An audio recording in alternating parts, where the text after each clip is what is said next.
All right, Shalom, Shalom. First thing I want to do is give all praise and honor and glory to Yahweh, Basham Shai, Basham Kakadash. Double honor to the apostles and elders of Great Millstone. And salutations to you brothers pushing His word with true sincerity and with charity. I'm going to call this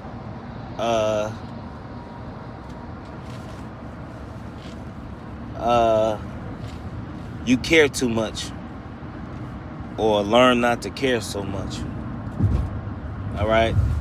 Now, this is inspired by me in a conversation that me and a brother that, we was talking. And, he said, from the outside looking in, sometimes someone on the outside, all right, especially the prophets, all right, get a bit better visual of a situation that you're dealing with, all right, and an outside perspective on how you handling certain situations, all right, which, I've been hearing it, like from Elder Saint Benji, but, this brother, the bro Menaki, man, he looked at me and he was like, man, bro, you care too much. You over care. All right? You let stuff bother you too much. And, just not pondering on my car ride to work. He's 100% right. Becoming that new creature, all right, takes really everything that you used to do and how you used to be. You really got to become something new, because when you overcare, you can either stress yourself out or, put yourself in situations to where people abusing you for your kindness or your generosity, or you got to learn not to care so fucking much. And then and like the scriptures say, cast your cares upon Him, right? So now this is something, I thought I was doing better. But he was like, nah, bro, you still got some things, you need to work on, bro. Like, you let shit bother you. Ain't doing nothing but hurting yourself. And I know I am, you know what I mean? You deal, the tension headaches, all right? That's the muscle spasms and different things of that nature. A lot of them sicknesses come from being stressed out, them weak and feeble knees. Being stressed, all right, and depressed make you weak. It's a scripture in Sirach that the Elder Saint Benji like to give me a lot on that subject. It say, in all thy ways acknowledge Him, and He shall direct thy paths.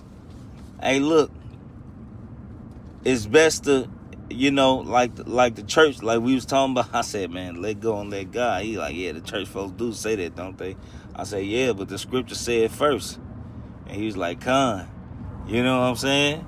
Because really in this truth, all right, when you got children and the woman is not letting you see your children, all right, and it's causing you all this stress and this drama, the best thing you can do is just leave that shit alone.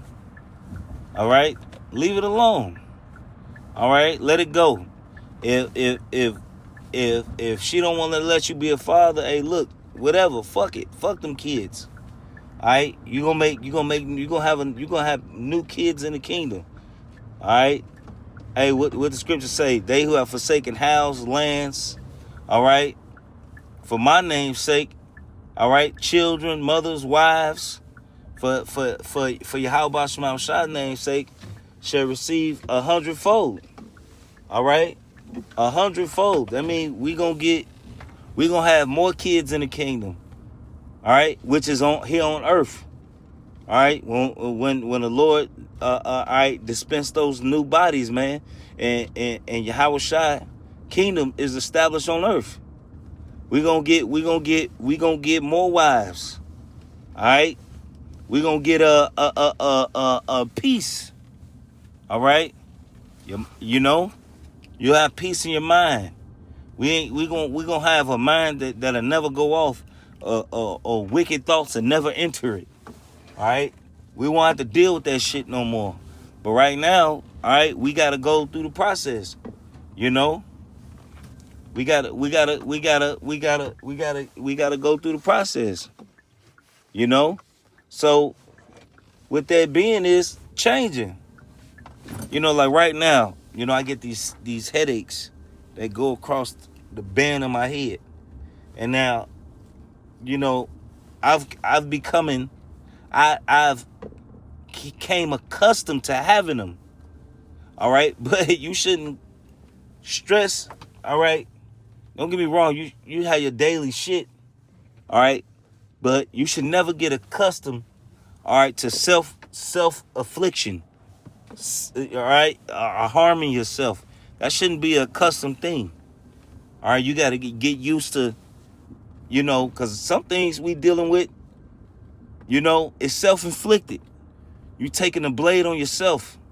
We take the blade on ourselves sometimes. All right, we know we need to lose weight, but yet we keep eating this shit. All right, we know we need to, you know, God damn it, be more diligent, but you go out more. You still going out and hanging out more instead of being diligent.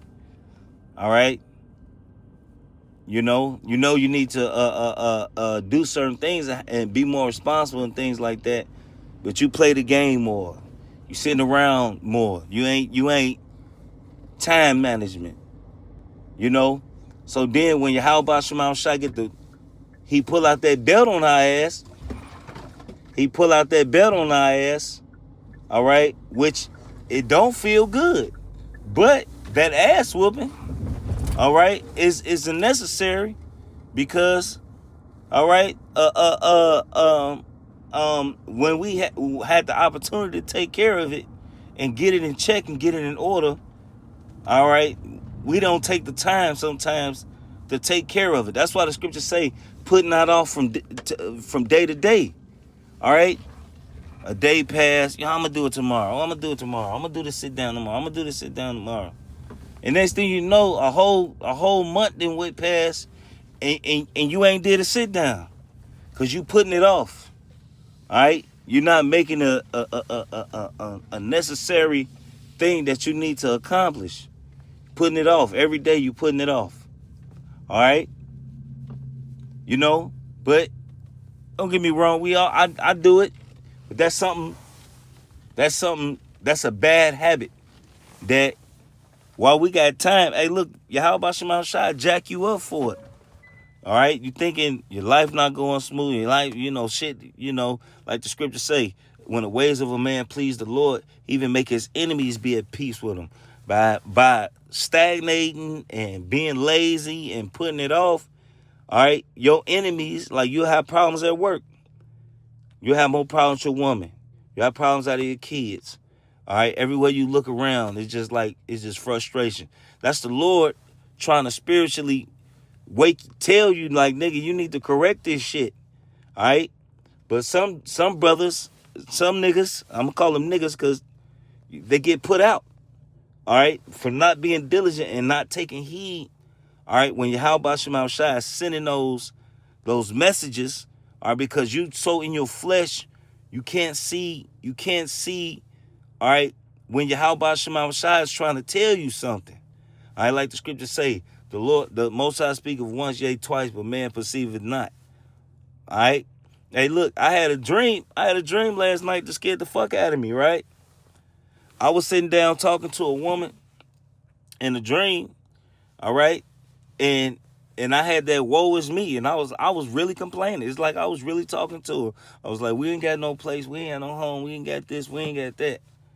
I ain't got no home to go to, woo this. And so she looked at me and said, oh, yeah? So you gonna die then. So I'ma just go on since you so sad. You just gonna come on home then. I say, and I looked at her like, hold on, I don't want to die. She's like, no, you complaining, you know, it's rough for you. You ain't got no whitey bam. Hey, look, because we can look at the bad things so much and be so down, but not really understanding we're in the best position that we can ever be. There's no need to be depressed. Like the scriptures say, rejoice and be glad. All right? We should be happy. We should be ecstatic. We should be full of joy. Yeah, this shit don't feel good. You're going to have moments where you get angry. You're going to have moments you get upset. But it shouldn't overtake you to where, you know, it's so much fucked up. Where you looking at all the bad instead of paying attention to all the good. Because if you calling on Yahweh Shema Shai, you doing your best, you trying to put your best foot forward, you women are doing the best to your husbands and everything, and you doing the best you can, God damn it. Hey, look, man, you doing the best you can. Don't let Satan come in there and sow seeds of sorrow, and then you be sitting there boo-hooing, and because you can sorrow your way out the truth too. You can sad your way out the truth too. You can woe is me out your way out the truth too. I've seen it. All right, brother feel like he didn't deserve it. He was unworthy because he let his sins weigh him down. And now he don't come around no more because he just feel like he's just so unworthy. Nigga, we all feel like that. All right? But the point is, look, sorry, Salak Yahweh Shema Shai, I'm trying to do better. Have mercy on me. Look, I want to get saved. I'm gonna do my best. I'm trying to do my best. I'm gonna try to become that new creature, and then and you show your action, how you feel with your actions, all right, by doing the right thing. All right, so with that, I just hope it was edifying. I want to give all praise and honor and glory to you. How about Shema Shai, about Shem I am ready to serve God, my Lord. Salutations, you brothers, pushing this word with true sincerity, with charity. Shalom and a Bible ball.